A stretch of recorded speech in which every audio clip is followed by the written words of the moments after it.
Hi everyone, welcome back to my channel. In today's video, I'm going to explain to you why I sold my Hermes Kelly 28. Yes, I did in fact sell my Kelly 28 bag just recently, and I posted about that on my Instagram, and many of you asked me to do a dedicated video explaining why and my thought process. So the only two Hermes bags that I have left is the Mini Evelyn, which was my very first bag purchase.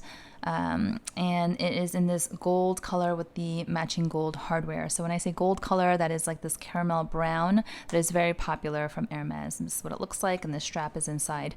So when I purchased this one here, I was very specific. I asked for this exact color combination. At the time, the sales manager had shown me black, navy, red, and I believe one other color. And I said, thank you very much for showing me what's in stock, but I really have my heart set on this color combination. So they took down my information and they called me a few weeks later to let me know that this was now available to pick up. So that worked out, and a little bit of patience paid off. Then when I decided that I wanted a Birkin, I was equally specific because I had done my research, quite a lot of online research, as well as going to physical consignment shops here in Manhattan, trying on a bunch of different sizes and colors. And I decided if I was ever going to get a Birkin, I would get the 30 size in Togo leather, and I would want it again in the gold color, my favorite from Hermes, with either palladium hardware or the yellow gold hardware. But I had a slight preference for palladium because I feel that it's a little bit more everyday, a little bit more casual, and I like to mix metals anyway, so I felt like the silver would go very nicely. So I sent a picture to my sales associate at the time saying, if you ever get this type of color combo in, I would be ecstatic. And my birthday was right around the corner, and I was really surprised in a good way when my sales associate called and said, I have something for you, why don't you come in?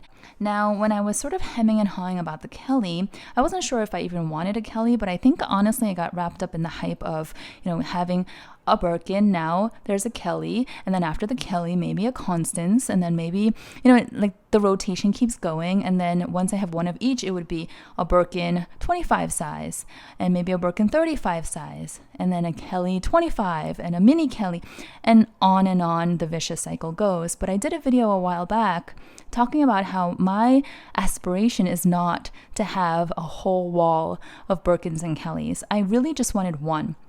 And I wasn't even sure if I wanted a Kelly, but like I said, I got kind of swept up. So I remember about a year after purchasing this, I talked to my sales associate and I said, if you ever have a neutral colored Kelly in the 28 size, I would be very interested. And I was like, let me be open-minded. I was so specific with the Birkin and also with my Mini Evelyn. Let me just give them more of a range, right? When the bag became available, asked me to come in and showed me this Gris Meyer, which was the brand new gray color that Hermes introduced that year. So it was brand spanking new, very new color to the market. There was a lot of excitement and mystery around it. Some were saying it's very similar to other existing classic Hermes colors, but just a little bit different, making it kind of unique. So I called it the elephant gray, like a dark elephant gray. And it had the stark yellow hardware. Now, I'll be honest with you, when I first saw this Kelly, my immediate reaction was appreciation, because I know it's hard to get these kinds of bags. And so I really appreciated my sales associate making the effort. And so I was just saying, thank you, wow, that's amazing. But deep down in my pit, I felt, out of all the neutrals it could have been, gray would have been my last choice.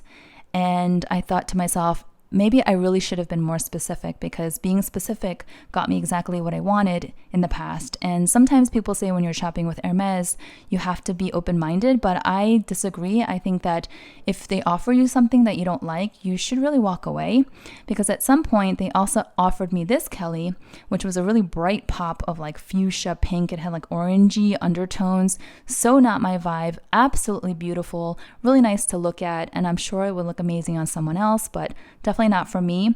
And when my sales associate showed me that, it was as if they knew I would say no, because when I said, oh, it's really not my cup of tea, they were like, absolutely, that's what I was expecting you to say. And I think that showed that I was authentic as possible, not just snapping up whatever they offered. Anyway, back to this Gris Meyer. So I was sort of conflicted for a split second, but I thought, it's kind of boring to just have black bags. So maybe this could be a really nice neutral for me and round out my collection, round out my wardrobe. And this gray could really go nicely with other neutrals like creams and tans and black even, white. So I thought, okay, let's just not be so stiff about the color options here and let's just do it. And I thought, since I have this in the palladium, might as well get something with the yellow gold hardware for variety. However, you guys might have guessed this from various videos that I've done over the past couple of years. I just did not gravitate towards that Kelly as much as I would have liked. And I think it's because I really had to be in the mood to switch up my look with this gray bag and kind of convince myself that it looked okay with my outfits. I don't think it's an ugly bag. I think it's a very elegant, regal looking bag, but it just didn't feel like me. And there have been a few times in the past where I've purchased bags that I thought were gorgeous, and then when I tried them on me, it just didn't feel right. So I think sometimes you don't know until you try. I never got used to the color. I never grew to love the color. It's not something that over time I decided, oh, it's actually a beautiful color for me. And in fact, before I decided to sell the bag, I asked my mom what she thought, because most times if I am letting go of a bag, I will give her first dibs. If she wants the bag, it's hers, and if she doesn't, I will sell it or donate it or gift it away.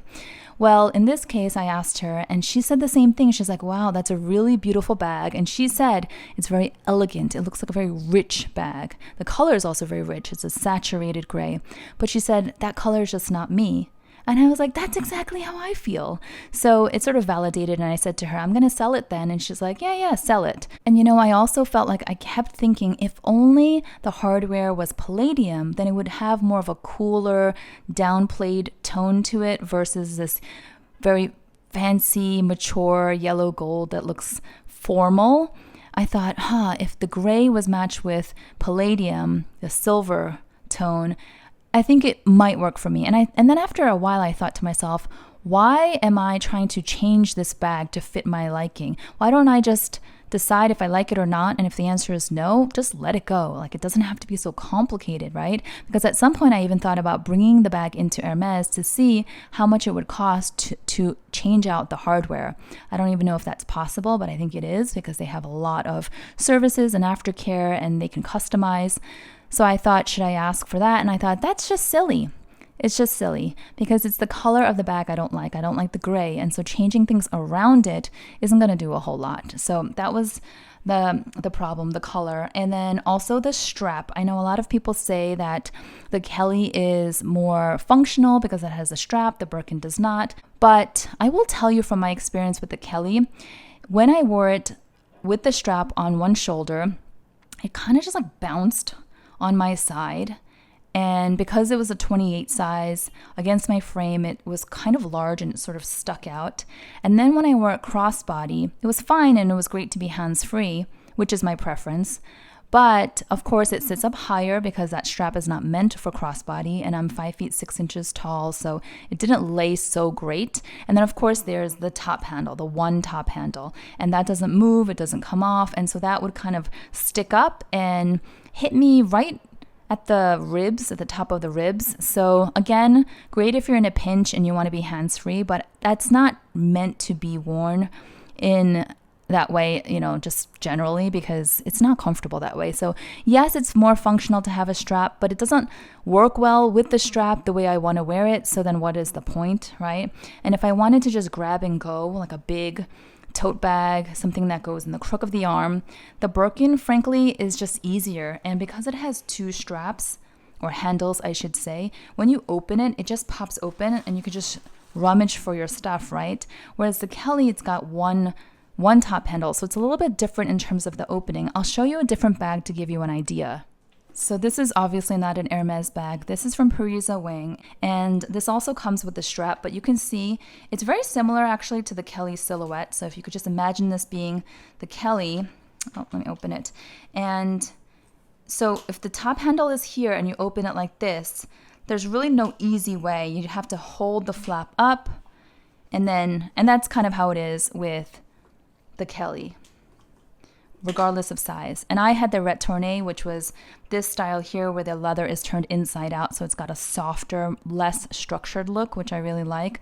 The Cellier, which is more of that stiff, very clean lines, beautiful, elegant, but I've played with a few Kellys in various sizes that were Cellier, super hard to get in and out of because it's very structured, it's very stiff. The pro is that it won't sag over time and it holds its structure quite well, but the con is that every single time you try to get in and out of it, you're reminded of how stiff it is, so I didn't love that. Anyway, so I'm just showing you this because I don't have a Kelly to demonstrate, but you get the point. The one top handle was kind of, I don't know, and then I'm not sure that the sort of trapezoidal silhouette in that size, 28, much larger than this, really was doing it for me. Again, it was sort of hitting up against my hip. But let me show you my other top handle bags, and you'll see that I generally prefer the two top handles. So for example, my old school Givenchy Mini Antigona, it's got two top handles as well. And also remember my Lady Dior, which I let go. That too, I had a love-hate relationship with, and I didn't feel like myself when I carried that bag, as beautiful as it was. That also had two top handles, so I'd never had an issue with the handles, but they had other issues, right, if you recall. Speedy, easy, one handle, grab it, just plop it open. And the same thing with this smaller Speedy BB in the lambskin. So I think I just prefer that. And then for the one top handle bag that I do have, the Parisa Wang, the cost per wear is going to be a lot less than if I were to keep my Kelly. I'd have to wear my Kelly a lot more to make it worth it, and I just wasn't reaching for it. Whereas the Parisa Wang is a much more affordable bag, gives me a pop of color that I don't have in a burgundy. So I was just trying to think through rounding out my handbag collection in a way that made sense for me. So this is my Longchamp little straw tote that I've been carrying a lot this summer. It's really cute. I've got some stuff in here at the moment. But I'll show you, this comes with a strap, which is nice. Like the Kelly, it's nice to have when you're in a pinch, but this bag as well, it looks better when it's carried top handle or crook of the arm. It just looks more natural. It feels better. When I throw this on and wear this crossbody, it's fine if I need to be hands-free, but it just doesn't look like it's meant to be carried that way, and it's not that comfortable. So when people argue that the Kelly is more functional, you really have to stop and think how you're going to use the bag and how you want it to look on you. I'm going to just quickly show you. This was the bag that I was giving to my mom. She wanted to possibly keep it for herself or gift it to her sister, my aunt. This is very similar to the Gris Meyer color, slightly different undertones. This has more of like brown undertones. I think the Kelly had almost like green undertones too, so it was slightly different. There's so many different shades of gray, but this too, gray, just not working for me, although it's a really nice practical bag, as you can see in its crossbody. So I know my mom or my aunt will make use of it. Probably my aunt, because my mom also is not a fan of gray. But I asked her and she said she'd like to take it. So I was supposed to give this to her over Memorial Day weekend, but our plans got canceled, so I'll see her this month instead. So just wanted to show you, it was similar to this gray shade. For those of you who are trying to decide between a Birkin or a Kelly, or neither, right? You don't need either bag. But if you are deciding between a Birkin or a Kelly, I took about a year to decide between these two. A lot of research, a lot of trying different ones on, and then ultimately decided on the Birkin. And I feel like I shouldn't have even gone down the path of buying a Kelly, because again, I think I just got wrapped up in the idea of having one of each, which is totally not necessary. But I will say I have zero regrets about buying the Kelly, namely because I got it out of my system. I got the curiosity out of my system. I got to use it for a little while. Beautiful bag, just realized it's not for me.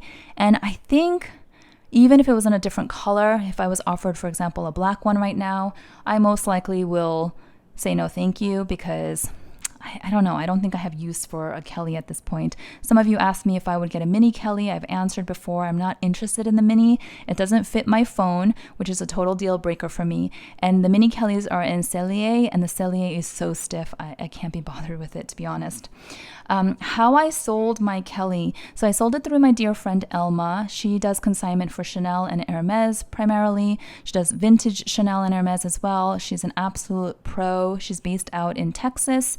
I actually physically brought my Kelly to her. I flew to see her. We were going to hang out anyway, and I brought the bag to her, so it was really secure with all the stuff that comes with the bag purchased from the boutique, all the original packaging. It was in pristine condition. I had kept everything, the raincoat, you know, all of that. And so she sold it on my behalf, which I really appreciated. If you're interested in doing any consignment, buying or selling, I've both bought and sold through her in the past, and she's amazing. So you can check her out on Instagram at The Guru Edit, or you can go onto her website as well. And then for those of you who might be wondering what I'm doing with the money that I made back from the sale of the Kelly.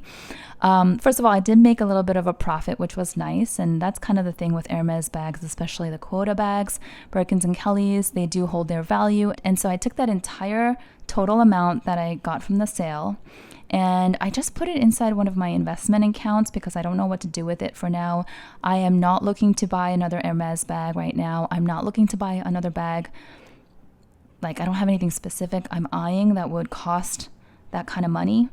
So I just put it away and it's going to grow, and I'll decide later if I want to do something with it or if I want to just keep it in there as part of my investments. So that's it. I know it's kind of a boring answer, nothing really sensational in this video, but I thought I owed you an explanation as to where that bag went.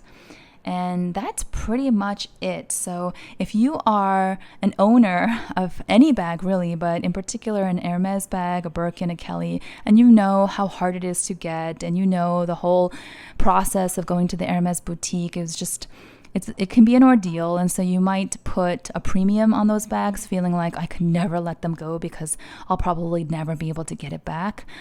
I feel like if you're not feeling the bag and it's been some time, you've given yourself enough time to try it out, convince yourself, but no amount of convincing is working, I think it's time to let it go, because you can either free up the funds to get something you really like, or you can just free up the funds and put it away for a rainy day. But the point is, you're going to free up space in your mind, you know, hemming and hawing, thinking about it, debating about this bag. You're going to free up physical space in your closet or wherever you store your items, and peace of mind. Every time I let go of anything, whether it's luxury or not, when I donate things, when I give away my kids' old stuff, I just feel freer and I feel lighter. I've never had a single regret letting go of any of my luxury items. So I feel really good about it, and I hope that the buyer, the new owner of the Kelly, is enjoying the bag in good health and getting a lot of use out of it. And yeah, I sent it off with really good vibes, so all is well. And that is it, you guys. So I hope you enjoyed the video in some way, and if you have any questions for me, leave them down below in the comment section. I promise I will read all of them. And if you like these types of videos, please give it a thumbs up. I do try to explain when a bag leaves my collection for whatever reason, so you guys are up to date. And yeah, I'll see you all next time. Thanks so much. Bye-bye.